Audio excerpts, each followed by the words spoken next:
స్వయంగా అహమస్మి నేనే ఉన్నాను స్వయంగా, దేహాస్మి దేహంగా కూడా నేనే ఉన్నాను, మనోస్మి బుద్ధిస్మి నిద్రాస్మి స్వప్నాస్మి జాగ్రత్తాస్మి కాలాస్మి అవకాశాస్మి చైతన్యాస్మి. అస్మి అంటే ఉన్నాను అర్థం. నేను దేహంగాను ఉన్నాను, దేహమంతా నేనే, దేహంలో ఉన్న జ్ఞానేంద్రియ కర్మేంద్రియ ప్రాణేంద్రియాలతో కూడి మనోబుద్ధి చిత్తాంకారాలతో అంతరంగంతో ఉండి నేనే ఉన్నానని నా లక్షణాలు నేను గుర్తించాను, గమనించాను, తెలుసుకున్నాను, అలాగే ఊరక ఉన్నాను. మరి స్వయం అవగాహన కదా. అవగాహన అంటే ఏంటి? అర్థం చేసుకోవడం.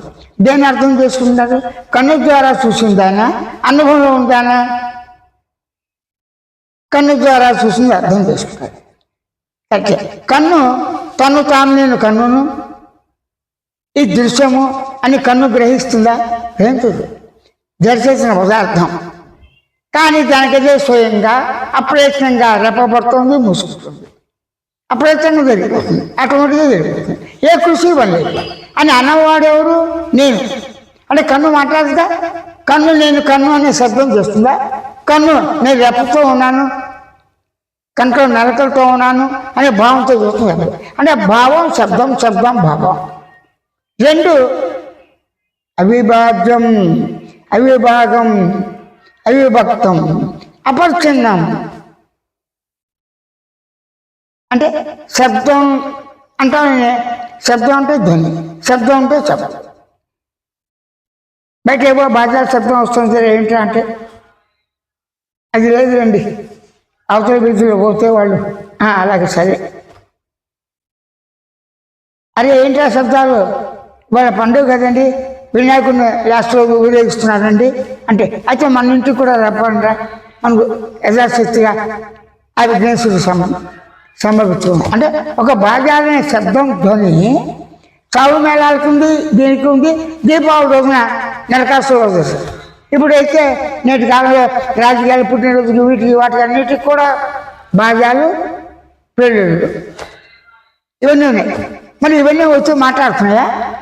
ఇవి కాకుండా అనుకోకుండా గర్జన చేస్తుంది. ఏది? మేఘం ఉరుములు ఉరుగుతుంది, మెరుపులు మెరుస్తాయి, పిడుగులు పడతాయి. ఎంత గర్జన! ఆ గర్జన పెట్టి ఆ మెరుపులు కంటున్నది కనుతో చూస్తున్నాం కదా, అలా కాకపోతే వింటున్నాం కదా, ఇవన్నీ అనుభూతిలో ఉన్నాయి కదా. ఆకాశ అనుభూతిలో ఉంది. ఆకాశం వచ్చిన నీరు సూర్యుడు యొక్క కణాల యొక్క దీని చేత దానికదే వాతావరణం బట్టి ఋతుకాలాలను బట్టి మేఘాకారం దాటి నిండుగా తెల్ల మేఘం, నల్ల మేఘం రకరకాలు అవుతాయి. అవన్నీ ఒక రకంగా అయినప్పుడు ఆ మేఘాలు కురుస్తాయి, వర్షం.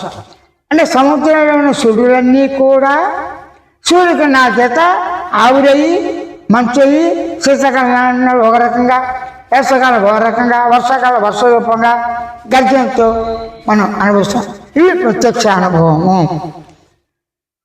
అన్నీ ఎలా చెప్పగలుగుతున్నాం? గమనించే లక్ష్యంతో, గుర్తించే లక్ష్యంతో, తెలుసుకునే లక్ష్యంతో. స్పృహతోనే. స్పృహ లేకుండా ఏ కర్మైనా ఉందా? స్పృహ లేకుండా ఏ కర్మైనా చేయటం అనేది ఉన్నదా? లేనే లేదు. అనుభవం సిద్ధం. ప్రమాణ ప్రసక్తి లేదు. ఎందుకు? నా శరీరం నాకు అనుభూతిలో ఉంది, దాని ప్రమాణం ఎవరికి నాకు అక్కర్లేదు, నాకు వేరుగా ఇతరులకు అక్కర్లేదు. ప్రమాణం ఎందుకు? నా నెత్తిన నాకు అనుభవం ప్రమాణం, స్వయం సాక్షాత్కారం. నేను నిద్రపోతే నాకు నేనే ఆ అనుభవం నాకే ఉంది. ఎవరికో వారే, తనకు తానే, మనకు మనమే, నేను మీరు వారు వీరు అందరం కూడా స్వయం అనుభవంతోనే ఉన్నాము అని స్వయం అనుభవంతో, స్వయం అవగాహనతో తాను గుర్తించి గమనించి తెలుసుకునే లక్ష్యంతోనే వాతర్కాలతో పని లేకుండా నిర్వివాదాంశం రుజువుతో పని లేదు, ఉపమానాలతో ఉంది. ఉన్నదంతా తానే కదా. ఆ తాను అనేవాడు తాను ఉంది. తాను తెలుసుకో. ఏరా నిన్ను తెలుసుకోరా? నీ బ్రతుకంటే తెలుసా? నీ వృత్తి మీద గౌరవం ఉందా? నీ తల్లిదండ్రుల మీద గౌరవం ఉందా? అరే నేను నువ్వు తెలుసా మహానుభావుడురా, చక్కగా అన్ని ఆరాధన చేస్తున్నావు. ఆ స్థితులు నా అందరినీ సమభావంతో